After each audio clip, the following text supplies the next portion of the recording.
수험생 여러분 고생하셨습니다. 대성마이맥 전서우입니다. 한국지리 총평 같이 한번 해보도록 할 거고요. 그냥 뭐 오늘 아니면 뭐 이번 주 정도까지만 시험 결과에 대해서는 생각하시고 이제 앞으로 어떻게 해야 될지 그것들을 더 건설적으로 계획하고 하시는데 많은 시간을 쏟으셨으면 좋겠어요. 전체적으로 선생님이 이제 바라본 결과는 학생들이 뭐 크게 사탐에 아직은 신경이 안 와 있는 것 같아요. 사실 지금 시험 본 당일 오후 9시인데 저녁 9시인데 크게 사탐에 신경이 많이 와 있는 것 같지는 않습니다. 국수 중에 분명 어떤 이슈가 있어도 둘 중에 하나는 약간 상대적으로 어려움을 느낄 것이고 그렇다 보면 아무래도 학생들이 그쪽에 많이 가 있겠죠. 근데 남은 일정 동안, 남은 입시 일정 동안 생각을 해보시면 국수를 잘하고 여전히 유지해야 되는 그 전형을 선택하는 친구들도 있지만 최저를 맞추겠다는 수시러 친구들도 많은데 그 친구들은 현실적인 판단을 해줘야 되고 그랬을 때 사탐은 뺄래야 뺄 수가 없는 것이다. 그래서 남은 기간 동안 사탐에 대한 시간을 조금 더 늘려주셨으면 좋겠고 이 구평을 바탕으로 모든 것을 판단하는 것은 좀 그렇지만 남은 기간 동안 뭔가 평가원에서 한국지리 문제를 통해서 사인을 보내주고 시그널을 보내주고 있다면 그걸 잘 캐치해서 남은 시간을 잘 계획하셨으면 좋겠어요. 그래서 여러분들이 저한테 DM을 보내셔도 좋고 아니면 질문 게시판에 같이 상의를 해봐도 좋고 남은 기간 동안 뭘 하는 게 좋을까요? 어떻게 계획을 짜는 게 좋을까요? 라는 걸 많이 같이 계획하고 머리를 맞대고 고민해봤으면 좋겠습니다. 자, 그러면 구체적으로 들어가서 총평해드리도록 하겠습니다. 등급 컷은 크게 뭐 궁금하실 필요 없을 것 같아요. 자칫 잘못하면 만점 1등급 나올 수도 있을 것 같고요. 뭐 아니면 47, 8 수준이 될 수도 있는 것 같은데 제일 중요한 건 뭔지 아세요? 이번엔 뭐 설령 만점이 1컷이 된다가 아니라 돼도 어차피 수능 때는 난도 잡을 수 있어요. 한국지리는. 한국지리는 난도를 잡을 수 있습니다. 근데 중요한 건 뭐냐면 3등급 컷이 몇 점이냐는 꽤 중요해요.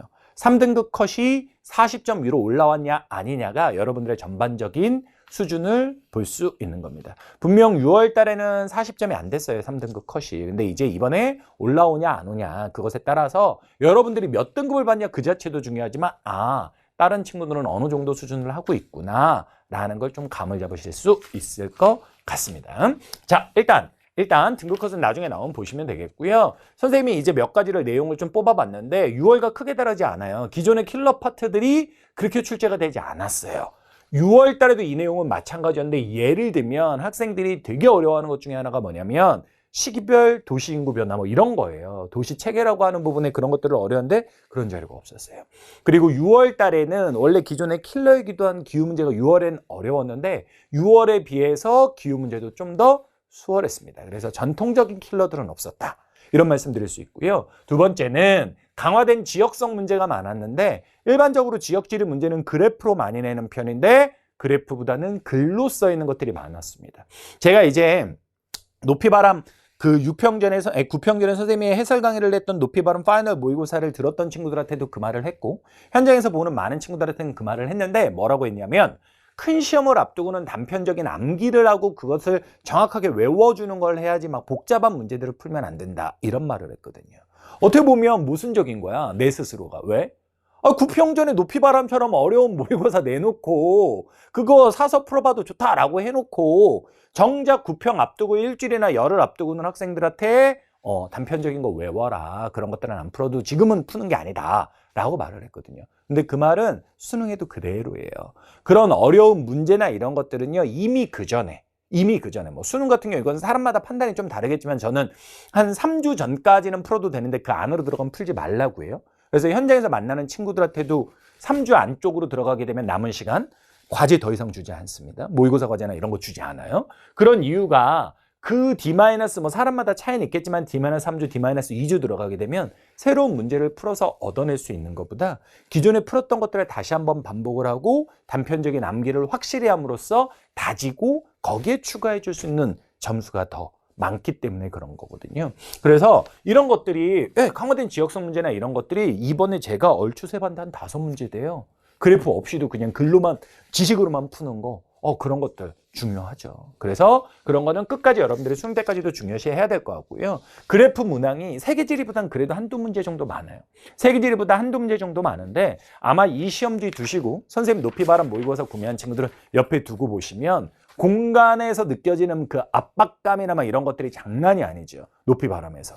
그리고 훨씬 널널해 보이죠. 예. 높이 바람은 제가 OT 때도 말씀드렸습니다만 실전 난도의 모의고사가 아닙니다. 여러분들의 약한 부분을 찾아내기 위해서 일부러 난도를 높인 부분이고요. 높이 바람 모의고사 한 회분 풀면 이런 모의고사는 한 2개 정도 푼 정도 효과가 있을 정도로 밀도가 높은 자료 연습을 시켜드립니다. 근데 그렇게 하면서도 저는 계속 수업 시간에도 말을 했지만 그래프 문제에 올해 상황상 많이 나올 수가 없다라는 말씀을 드렸어요. 제가 총평에서까지 그 얘기를 반복하진 않는데 어찌됐건 좀 높이 바람을 통해서 슈퍼문을 통해서 과하게 연습을 해두고 뒤쪽으로 가면서 선생님 북두칠성에 있는 지역성 그리고 거기에 데이터 기본적인 것들을 확인하는 거 안 나오는 건 아니고 얘네들이 또 변별력이 있긴 있으니까 개수가 적을 뿐이지 그런 것들을 같이 연습을 해주셔야 될 것 같아요.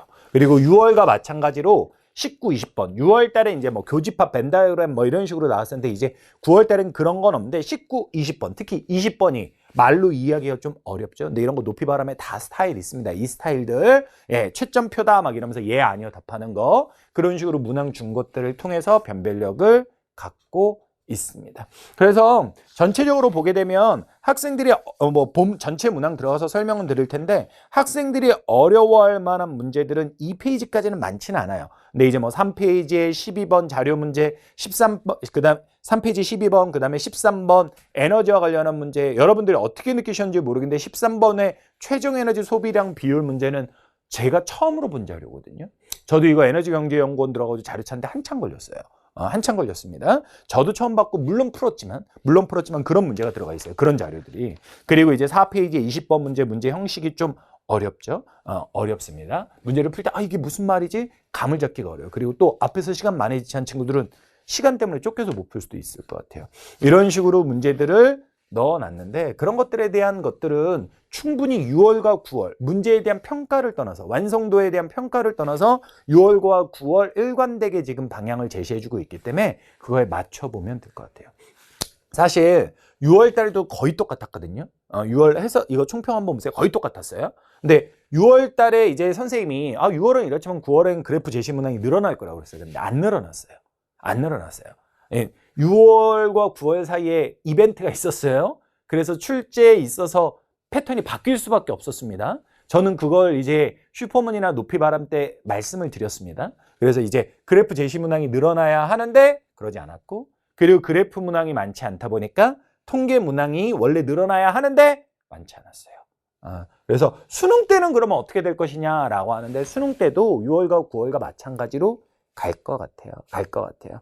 그래서 선생님이 뭐 지금까지 계속 잘해왔던 친구들은 상관이 없는데 앞으로 남은 시간 최대한 활용을 해서 가성비를 끌어올리고 싶은 친구들 있잖아요. 그런 친구들은 DM이나 아까도 말했던 것처럼 질문 게시판에 남겨주시는데 좀 구체적으로 틀렸던 것들이 무엇인지 이런 것들을 구체화시켜서 남은 기간 동안 최선의 한번 커리를 짜보자고요. 그리고 공부 그걸 짜보자고요. 그래서 가성비를 한번 추구해보자고요. 아시겠죠? 그렇게 해서 남은 시간을 계획하시면 될 것 같아요. 뭐 여러분들도 이 시험 보고 나서 느낀 바가 왜 없겠어요? 그러니까 과목 불문하고 선생님도 지리만 문제를 풀지만 보고 느낀 바가 왜 없겠어요?